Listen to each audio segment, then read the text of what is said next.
ধরুন গতকাল আপনি এআই দিয়ে খুবই দুর্দান্ত এবং সুন্দর একটা শর্টস তৈরি করেছেন, আজ দেখছেন আরও 2-3টা চ্যানেলে ওই একই শর্টস ভাইরাল হয়েছে। দেখুন এই সময় এসে এআই দিয়ে কিন্তু অনেক ভিডিও তৈরি হচ্ছে, অনেক শর্টস তৈরি হচ্ছে, কিন্তু এই শর্টসগুলো যারা তৈরি করছে বা এআই দিয়ে যারা সম্পূর্ণ কন্টেন্ট তৈরি করছে তাদের আসলে ভবিষ্যৎ বা ফিউচার অ্যাকচুয়ালি কী হতে যাচ্ছে? তাদের চ্যানেলে কি কোনো প্রকার কপিরাইট স্ট্রাইক আসবে? তাদের চ্যানেলের ভিডিওগুলো কি ডিমনিটাইজ করা হবে, নাকি তাদের চ্যানেলে কোনো প্রকার মনিটাইজেশনই দেওয়া হবে না? দেখুন, আপনি যখন এআই কন্টেন্ট তৈরি করছেন তখন কিভাবে সেটা তৈরি করিয়েছেন? চ্যাটজিপিটি দিয়ে হয়তোবা আপনি প্রম্পট লিখিয়েছেন এবং তারপর মিড জার্নিতে গিয়ে হয়তোবা আপনি সেটার ভিজুয়াল বানিয়েছেন এবং তারপর অনলাইনে এরকম অসংখ্য টুলস রয়েছে, এআই দিয়ে ভয়েস ওভার বানানো যায়, সেখান থেকে হয়তোবা আপনি ভয়েস ওভার বানিয়েছেন। এমনকি আপনি ব্যাকগ্রাউন্ড মিউজিকটা পর্যন্ত এআই দিয়ে তৈরি করে সেখানে ব্যাকগ্রাউন্ড মিউজিক দিয়েছেন। কিন্তু আসলে এই কন্টেন্টের মালিক কে হবে? যে ক্রিয়েটর এআই দিয়ে কন্টেন্ট তৈরি করে তার চ্যানেলে আপলোড করেছে সেই ক্রিয়েটর হবে, নাকি যে প্ল্যাটফর্ম থেকে এআই দিয়ে কন্টেন্ট তৈরি করা হয়েছে সেই প্ল্যাটফর্ম হবে, নাকি হচ্ছে যে এটাকে ট্রেন্ড করছে বা ভাইরাল করেছে সে হবে, নাকি কোনো প্রকার কপিরাইট আইন আসতে যাচ্ছে? মূলত দেখুন, এই সব কন্টেন্ট আসলে আমরা মনিটাইজেশন করতে পারবো কি না এবং এটার কোনো কপিরাইট আইন আসবে কি না, ডিমনিটাইজ হবে কি না, মনিটাইজেশন করতে পারবো কি না, অসংখ্য প্রশ্ন আমাদের মনে রয়েছে। আজকের এই ভিডিও থেকে আপনারা কিন্তু এই সমস্ত বিষয়গুলো A to Z জানতে চলেছেন। সো অবশ্যই পুরো ভিডিওটি দেখবেন। ভিডিওটি খুবই ইন্টারেস্টিং হতে যাচ্ছে এবং খুবই ইনফরমেটিভ হতে যাচ্ছে। আপনি যদি একজন কন্টেন্ট ক্রিয়েটর হয়ে থাকেন বা ইউটিউবকে অ্যাজ এ কেরিয়ার হিসেবে নিতে চান, তাহলে এই কমপ্লিট ভিডিওটি আপনার জন্য খুবই ইম্পর্টেন্ট। সো চলুন আমরা ভিডিওটা শুরু করি। তো প্রথমে চলে আসি আমরা।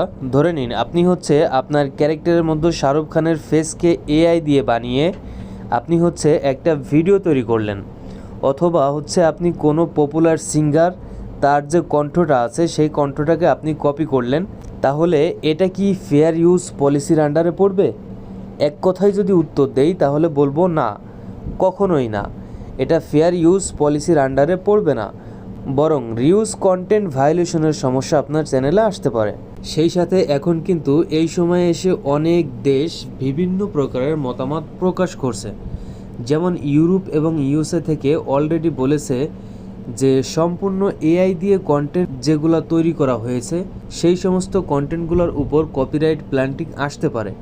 এছাড়া আরও অন্য যে দেশগুলো আছে ইভেন তারাও কিন্তু বলেছে যে সম্পূর্ণ এআই দিয়ে তৈরি করা কন্টেন্টগুলোকে এখন থেকে যে সম্পূর্ণরূপে কপিরাইট মুক্ত ভাবা যাবে ব্যাপারটা এমন নয়। তাদের দেশের রুলস রেগুলেশন ফলো করে কপিরাইট স্ট্রাইকও আসতে পারে বলে তারা একটা আভাস দিয়েছে। তার মানে কি বোঝাচ্ছে? নতুন কোনো আইন প্রণয়ন হতে পারে যেটা এখন পর্যন্ত হয়নি। যেমন হচ্ছে সকল প্রকারের কন্টেন্ট কিন্তু আপনি চাইলেই মনিটাইজেশন করতে পারবেন না, এবং হয়তোবা এমন কোনো পলিসি আসতে পারে যেই পলিসির মধ্যে আপনাকে বলা হবে যে আপনি যেখানে কপিরাইট কন্টেন্টের সেগমেন্টে ইনক্লুড করবেন সেখানে ডেফিনেটলি আপনাকে ডিসক্লেমার দিতে হবে, যেখানে আপনি বলে দিচ্ছেন যে এটা এআই জেনারেটেড কন্টেন্ট। এছাড়াও অলরেডি কিন্তু ইউটিউবে অ্যালার্ট কন্টেন্ট নামের একটা অপশন কিন্তু পাবলিশিং সিস্টেমের অন করা অফ করার অপশন রয়েছে। আপনি ইয়েস অথবা নো দিতে পারেন। ওটার মধ্যে কিন্তু ইউটিউব অলরেডি স্পেসিফিক করে আপনাকে যে আপনার এটা এআই জেনারেটেড নাকি seems to be original content কিনা, যদি এরকম হয়ে থাকে তাহলে আপনাকে ইয়েস সিলেক্ট করে দিতে হবে। যদি ওরকম না হয়ে থাকে তাহলে নো সিলেক্ট করে দিতে হবে। সো এটা দিয়ে কিন্তু অলরেডি আমরা বুঝতে পেরেছি যে ইউটিউব কিন্তু অলরেডি এগুলোকে আলাদা করার চেষ্টা করছে, ঠিক আছে?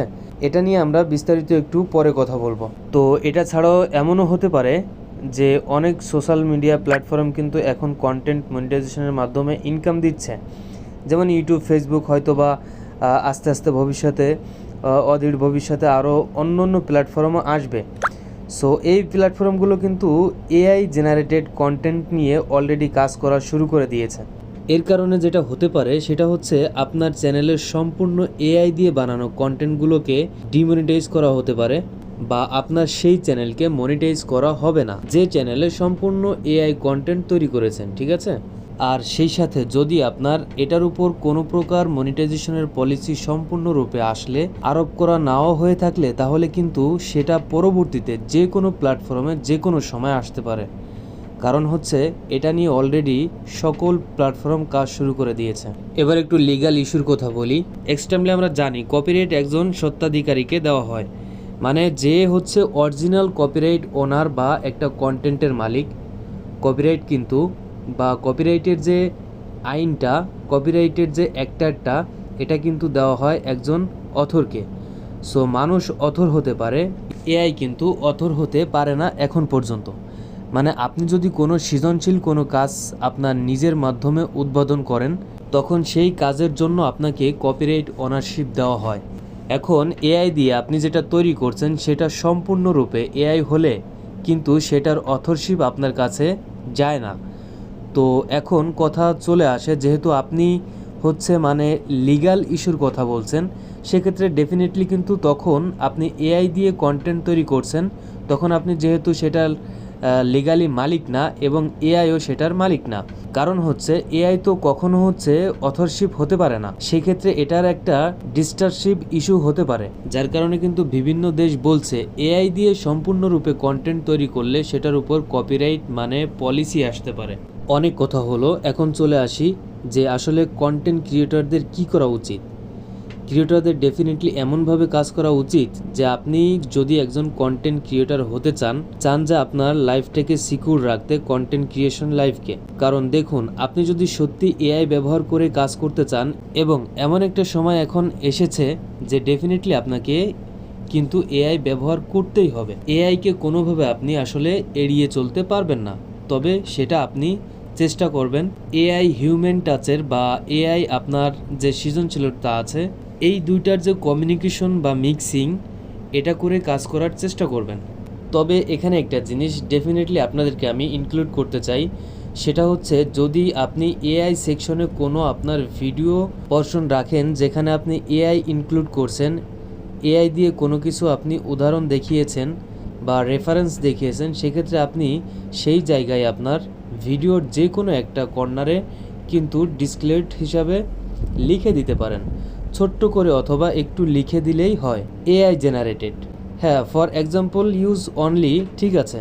তো এই ধরনের লেখা যদি আপনি লিখে দেন তাহলে কিন্তু অলরেডি আপনি কোনো প্রকারের প্রয়োগ হওয়ার আগেই আইন আপনি কিন্তু ডিসক্লেমার দিয়ে দিয়েছেন। সুতরাং ভবিষ্যতে যদি কোনো প্রকার পরিবর্তন আসে তাহলে সেখান থেকে আপনি কিন্তু আসলে বাঁচতে পারবেন। ওকে, এআই দিয়ে তো ডেফিনেটলি কাজ করবেন, তবে মানে চেষ্টা করবেন যে আপনার সম্পূর্ণ কন্টেন্ট এআই না হয়, আপনি মিক্সড আপনার নিজের হিউম্যান টাচ এবং এআই দুইটাই মিশ্রণ করবেন।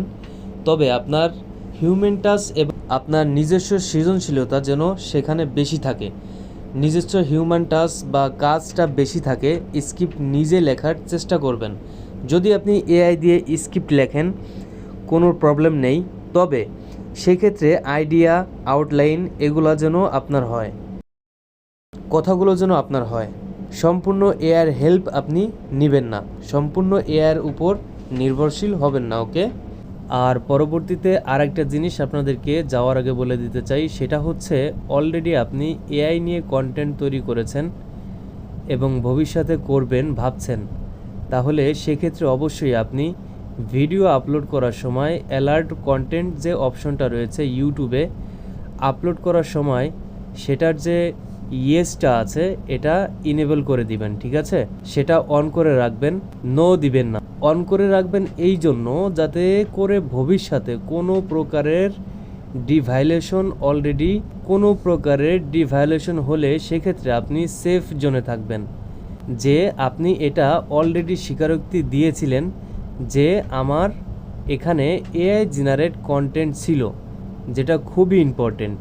সো গাইস, আপনারা বুঝতে পেরেছেন যে আসলে এই মুহূর্তে এসে এআই কন্টেন্ট চ্যানেলগুলো মনিটাইজেশন হবে কি হবে না, এটা একটা মধ্যম অবস্থায় রয়েছে। সম্পূর্ণরূপে কোনো পলিসি এখনও প্রমাণিত হয়নি, তবে এ সম্পর্কে নতুন কোনো আপডেট আসলে আমি চেষ্টা করব আপনাদের সাথে শেয়ার করতে।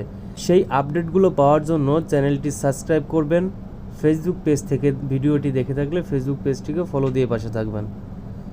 সো আমি ছিলাম আপনাদের সাথে এতক্ষণ শেখ সাথী। দেখা হবে নতুন কোনো ভিডিওতে, সে পর্যন্ত অপেক্ষায় থাকবেন। আল্লাহ হাফেজ।